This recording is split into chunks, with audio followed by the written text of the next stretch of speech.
Assalamualaikum warahmatullahi wabarakatuh.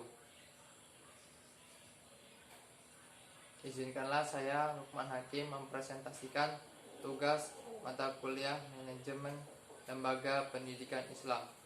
Adapun dosen pengampu mata kuliah Manajemen Lembaga Pendidikan Islam yaitu Ibu Novianti MM. Izinkanlah saya mempresentasikan tugas saya yaitu manajemen perubahan. Perubahan adalah suatu hal yang tidak bisa kita hindari karena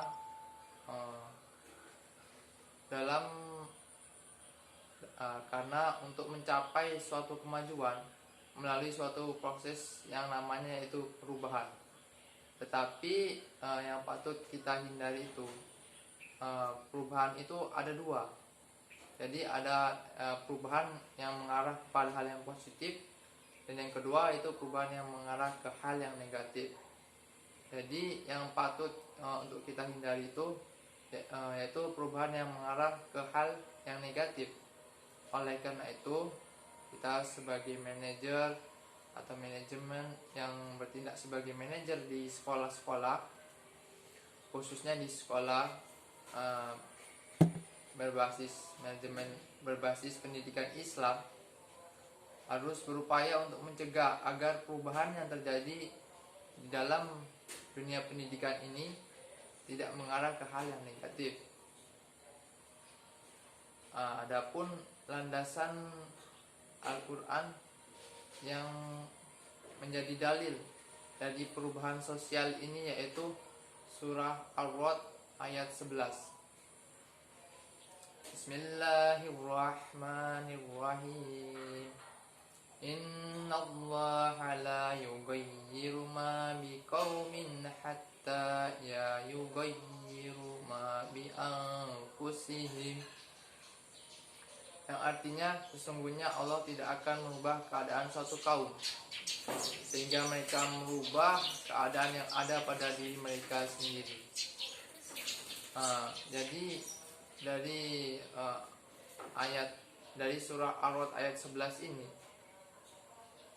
Allah juga menegaskan bahwa untuk mencapai suatu perubahan itu manusia itu harus berusaha untuk bisa merubahnya sendiri, walaupun sebenarnya Allah sudah menakdirkan, cuman manusia itu wajib untuk berusaha untuk keluar dari keterpurukannya itu. Adapun tahap-tahap dari pengelolaan perubahan yaitu yang pertama, penemuan kasus. Kita contohkan misalnya yaitu kita menemukan kasus bahwa di kurikulum sebelumnya pendidikan di Indonesia itu masih mengedepankan tentang pengetahuannya saja atau aspek kognitifnya saja. Sedangkan kita ketahui bahwa dalam pendidikan itu tidak hanya aspek kognitif yang harus diasah, tetapi harus ketiga-tiganya, yaitu aspek kognitif, afektif, dan psikomotorik. Oleh karena itu setelah kita menemukan kasus ini, langkah selanjutnya yaitu pengkomunikasian temuan. Jadi kita mengkomunikasikan kepada aparat-aparat terkait atau kepada yang berwenang, yaitu Kemendikbud. Jadi tahap selanjutnya itu pengkajian atas temuan. Jadi nanti pihak Kemendikbud akan mengkaji ulang tentang kurikulum tersebut untuk selanjutnya diadakan pengkajian, terus ya sama-sama dimusyawarahkan perubahan apa atau perubahan-perubahan yang sebaiknya diterapkan itu seperti apa, seharusnya seperti apa. Pencarian sumber pendukung. Sumber pendukung ini bisa kita temukan dari tenaga ahli, dari pihak-pihak profesor profesor pendidikan, dan dari pihak-pihak terkait. Yang selanjutnya itu percobaan langkah perubahan yang akan ditempuh. Jadi setelah tahap penemuan, pengkomunikasian, pengkajian, pencarian sumber pendukung, selanjutnya dilakukan uji coba. Jadi dalam uji coba ini kita lakukan di suatu wilayah yang sempit dahulu. Jadi untuk menguji apakah pembaruan ini bisa untuk diterapkan di wilayah yang luas. Jadi setelah di wilayah yang sempit ini bisa berhasil, maka selanjutnya diterapkan di area yang lebih luas lagi. Perluasan dukungan dari berbagai pihak.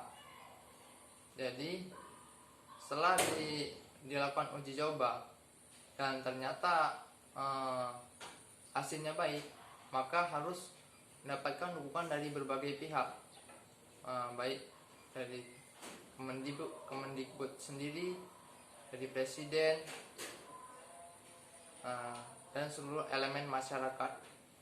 Tahap selanjutnya yaitu pembaruan perubahan. Jadi dilakukan yaitu penerapan dari perubahan yang sudah ditemukan, yaitu contohnya yaitu kurikulum K13 yang waktu itu awal-awalnya diterapkan di Jakarta terlebih dahulu. Kemudian setelah di Jakarta dinyatakan baik atau perubahannya itu bersifat baik, maka kurikulum K13 ini diterapkan hampir sudah diterapkan di seluruh Indonesia. Sekian presentasi dari saya. Apabila ada kata-kata saya yang kurang berkenan, saya mohon maaf. Akhirul kalam. Assalamualaikum warahmatullahi wabarakatuh.